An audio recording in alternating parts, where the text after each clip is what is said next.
কবিতা পতিতা। আমি ভেবে বিভোর হই, দেশে পতিতা পুরস্কৃত কেন নয়?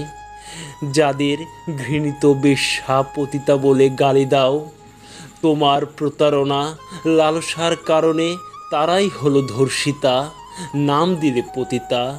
তাদের বাল্যকাল থেকে ধর্ষিতা হওয়ার ইচ্ছে কি ছিল?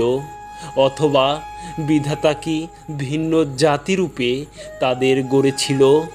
অনাহারে রাখিয়া বন্দি, অমানবিক অত্যাচারে প্রাণ ভয়ে রাজি এই দেহসন্ধি।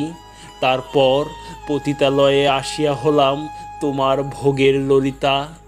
তোমার মা মেয়ে বোনের মতন আমিও ছিলাম কারো স্বজন।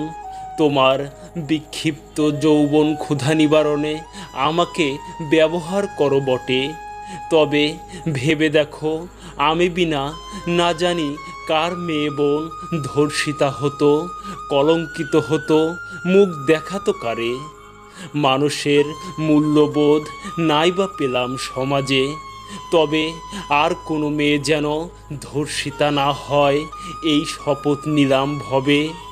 জানি না কি ভাবো আমারে লয়ে, তোমাদের প্রয়োজনে নিজেকে উৎসর্গ করেছি। তাতেও যদি বিশুদ্ধ সমাজ গড়ে ওঠে এ মানবে, তবেই তিরস্কার ভরে ডাকো মোরে ধর্ষিতা আমি, পতিতা আমি, কলঙ্কিত আমি।